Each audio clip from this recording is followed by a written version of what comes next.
Welcome everyone. उम्मीद करते हैं आप सब खैरियत से होंगे। Welcome back to my YouTube channel. आज का व्लॉग है जी हमारा एक नए प्रोजेक्ट का। 660 सीसी है, इंजन स्वैप करना है। गाड़ी कौन सी? सुजुकी VXR ऑल्टो 1000 सीसी से कन्वर्ट होने जा रही है 660 पे। तो गाड़ी का जो भी काम है वलीद हैरी भाई ये करेंगे। यहाँ 7 ब्रदर्स पे H13 में वर्कशॉप लोकेटेड है। और ये जो इंजन के रिगार्डिंग मैं आपसे सारा शेयर करूँगा इंशाल्लाह। उस पर जो FX में स्वैप किया था और जो इसमें स्वैप हो रहा है क्या डिफरेंस है, ये सारी चीज़ें आपसे शेयर होंगी। प्राइजेस के हवाले से वैसे मैं आपको थोड़ा गाइड कर दूंगा, मगर आप मेजॉरिटी देखें तो ऑलमोस्ट एक जैसी प्राइस है।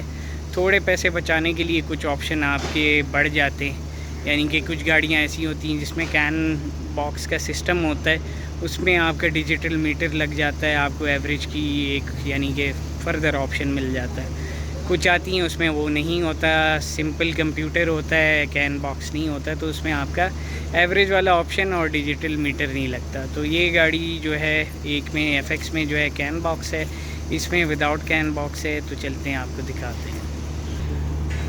तो जी ये रही सुजुकी FX है, 1000 सीसी है। और गाड़ी की कंडीशन अगर आप देखें एवरेज कंडीशन की गाड़ी है। व्हील कैप्स वगैरह फ़िलहाल हमने उतारे में, छोटे मोटे काम हैं। इसका हैंडल टूटा हुआ है, हैंडल चेंज करेंगे। साइड मिरर टूटा हुआ है, हेडलाइट्स इसकी ख़राब थी, वो हमने उतार दी हैं। ये कंडीशन है, यानी कि बिल्कुल येलो हुई हुई थी, शीशे भी उसके टूटे हुए हैं। बाकी अभी ये वलीद निकाल के दिखा भी देता है, ये देखें बिल्कुल पीली हैं। अब इसका हल यही है, या तो आप शीशे डाल लें, गुजारा करना हो अगर वो भी अलग मिल जाए। पहले भी रिपेयर है, टूटी हुई है, तो ये चेंज कर लेंगे।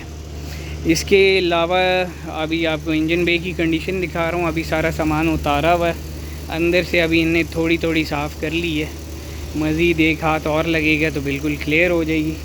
कंडेंसर के हालात एवरेज हैं। ये इसका इंजन है जी, इंजन सारा खुला हुआ है। और ये हेड जो है हमारा देख रहे हैं आप, डैमेज है।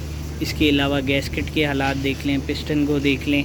और वैसे जो मेजर इसमें मसला था वो इसके क्रैंक में आवाज़ आ रही थी, मगर क्रैंक में भी अब ये था कि वो जिस तरह घिस जाता है। किसी ने गाड़ी पहले ड्राइव की थी बग़ैर मोबिल के, या ये कह लें कि मोबिल ना होने के बराबर था गाड़ी में, तो वो क्रैंक को ज़्यादा डैमेज कर चुका है।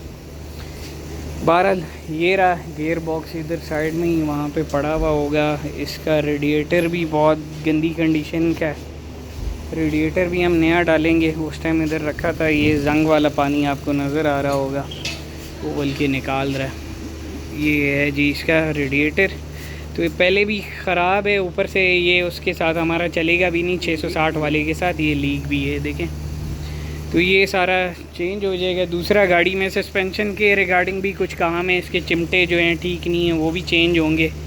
इसके साथ बस अब इंजन इसका आ रहा है, जैसे इंजन आएगा उसके साथ आगे हम कंटिन्यू करेंगे, आपसे शेयर कर लेंगे। आज नई अपडेट है आपके सामने, हमारी प्रोजेक्ट VXR है और इस वक्त आप देख रहे हैं नई अपडेट्स इसके हवाले से। अच्छा, इंजन के रिगार्डिंग में कुछ कवर नहीं कर पाया, फिटिंग्स वगैरह भी कवर नहीं कर पाया, पर ये ऑलमोस्ट बोल्ट ऑन इंजन है। K6 इसको कहते हैं, और ये VXR के जो अपने मॉडल के इंजन है जैपनीज़ वेरिएंट में वो आता है। अच्छा, इसके अंदर हेडलाइट्स हमने डाल दी हैं, साइड मिरर इसके टूटे हुए थे वो भी रिप्लेस हो गए। इंजन के रिगार्डिंग आ जाते हैं, वो मैंने कवर नहीं किया, तो अब आपको बता देता हूँ। ऑलमोस्ट सारी जेन्युइन फिटिंग्स हैं जी।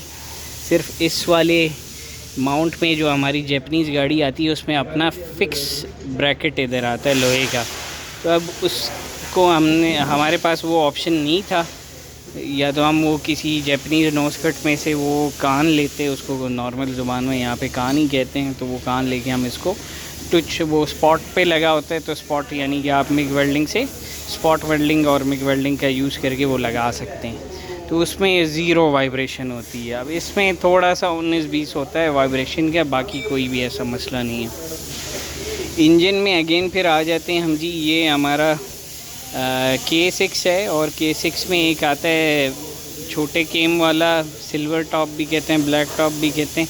बहरहाल ये बिग केम वाला है, बिग चेन, कुछ जगहों पे इसको बिग चेन के नाम से भी जानते हैं।